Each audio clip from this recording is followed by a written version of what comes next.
Hey everyone, welcome back to my channel. Today we're talking about how to pre-read for your school year. Now, if you are a homeschool mom and you are a Charlotte Mason homeschooler, you know there are many wonderful books. Look at all these wonderful books. So many, and there's plenty more where that came from.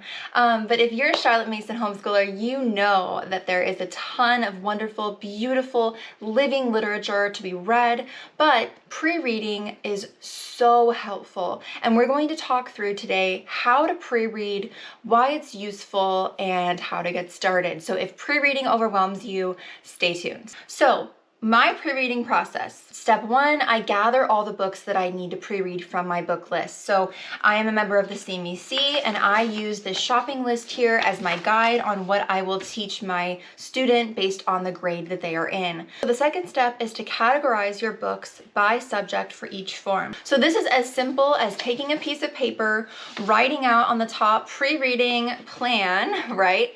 And you could do this on the computer as well, but I just wrote out pre-reading plan and prep list, and this is per grade.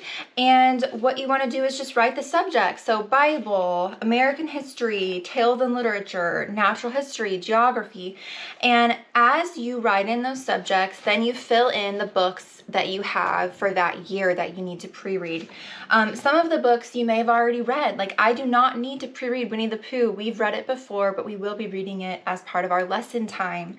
The same goes for the Robert Louis Stevenson poetry that we plan to read. After I categorize the books by subject, I actually have two pre-reading lists. So the first one is just the grade level pre-reading list, and the second one is my common subjects pre-reading list, and we'll go through both of those in just a minute. The first list is for me this year, Form 1A Upper, which is third grade. If you use Ambleside, this is going to be year 3. If you use the Alvieri, third grade.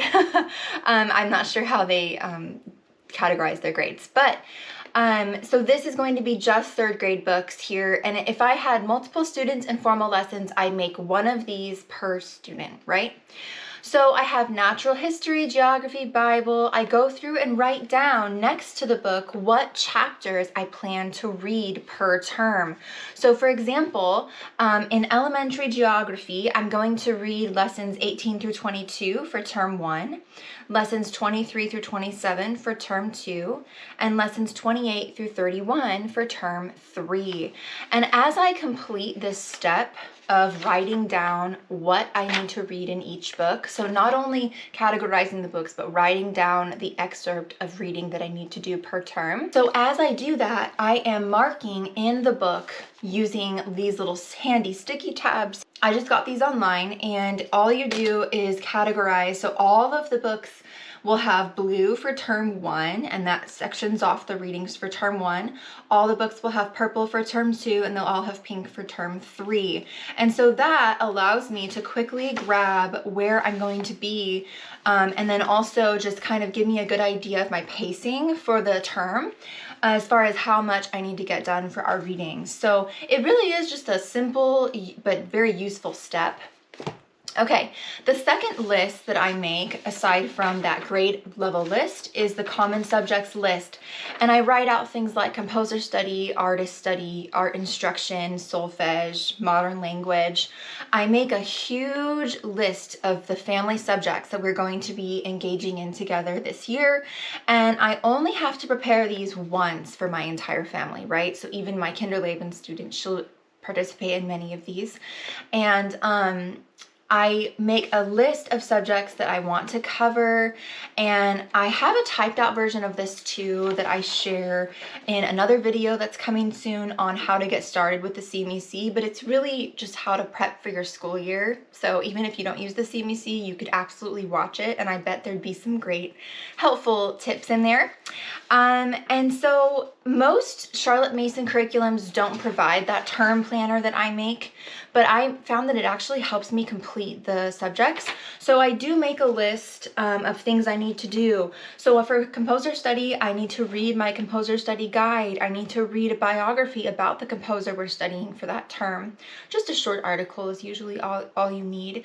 I need to make the playlists for the composer study, etc. So my list really is pretty extensive, and it allows me to get everything in my head, all the things I need to do, like pre-reading wise especially, onto paper and really just keep myself organized. It is wonderful. It's very useful.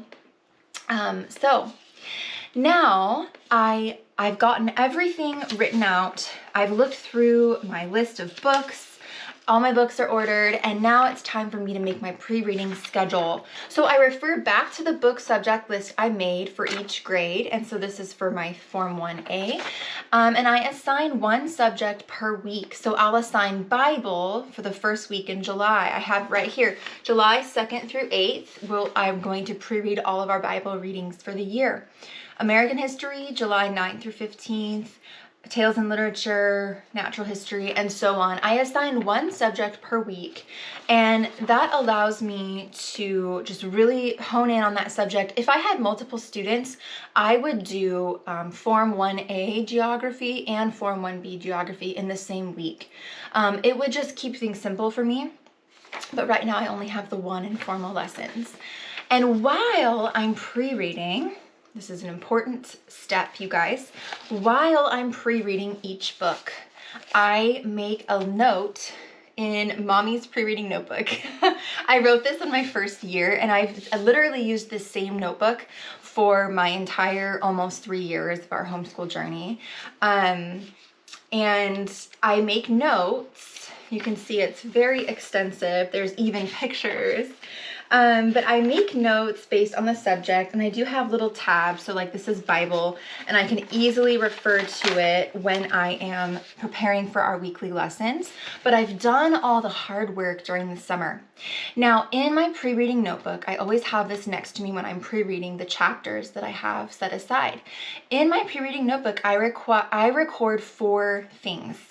Usually. The first is the captain idea, and I have a video on how to find the captain idea already, so I'm not going to talk about that in this video, but I am going to link it in the description.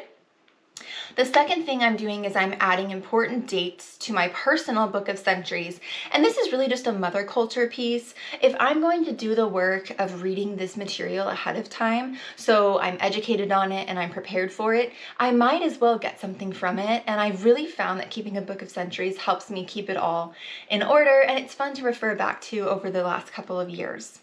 The third thing I'm looking for when I pre-read is any narration stopping points. This is useful if you have a brand new narrator. So if you're doing Form 1B, which is first grade, it's your child's first year of lessons, or maybe you've never used the CMEC and you're just switching over to Charlotte Mason with a 4th grader. The best thing you can do when you're teaching narration is to stop every few paragraphs maybe and ask your child what they heard and just give them little baby chunks to start with narration. I found that if I did that, it was really helpful. I do have a video on narration too, so if you haven't seen that, definitely check it out. It's a great video, and it'll allow you to kind of get more familiar with narration if you've never used it in lessons. The fourth thing I'm looking for is anything I might want to skip over or questionable words. If you're using classic literature, there's going to be things that you talk about, conversations that you might have or might not want to have yet. So pre-reading is so important for that. I pre-read everything that comes into this home, with the exception of one book. And when I didn't pre-read it, I definitely regretted it. But that's okay. We live and we learn, right? Everything that comes into this home gets pre-read. So whether it's for lessons, whether it's from the library, and pre-reading for picture books is pretty quick. It's just like a skim. Pre-reading for lessons, a lot more detailed. So any narration stopping points, anything you might want to skip over, inappropriate words or content, you can note that in your pre-reading notebook. So once I've finished the prep for that subject, I'll move on to another subject. And I literally just do this until I cycle through the entire list of books that I need to pre-read. Starting early is key. So don't wait to do this. Like, if you have your book list, if you know you want to homeschool next summer or next fall, it is the end of June and you want to get started pre-reading. I will then, after I've done pre-reading, tackle my common subjects to-do list for things like composer and artist study. I mentioned that I need to find like biographies and articles to read. So I'll educate myself on that. And that is a kind of pre-reading. It really is just preparing yourself to be familiar with those things, because you're going to teach them and you want to be familiar with something you're going to teach. I'll also leave a few to-do items for the first week of August, because we don't start lessons until the first week of September. If your family starts lessons in August, then you definitely want to get started as soon as you can. But I will order materials like, brush drawing materials, or I will save making my timetable or preparing my logbook for another week so that I can just really focus on getting a lot of that pre-reading done. But I do have a video, like I said, on how to prep for your school year with different tips. But as you can see, I like to get my pre-reading done first and foremost. It just helps me feel like this huge weight is lifted off my shoulders. So check out that video, Getting Started with the CMEC, for more info on back to school prep.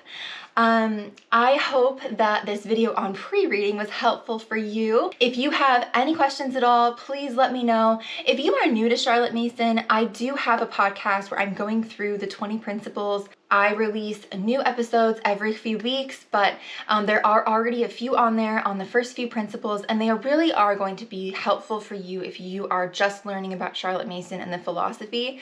Without that solid understanding of the principles, we can't really apply the method in our homes. I highly recommend you check those out. The episodes are only 15 minutes or less, so I try to keep them very short and succinct. I know you guys are busy, you have a lot of pre-reading to do, and so yes, let me know if you have any questions, and I will see you in the next one. Thanks so much for watching.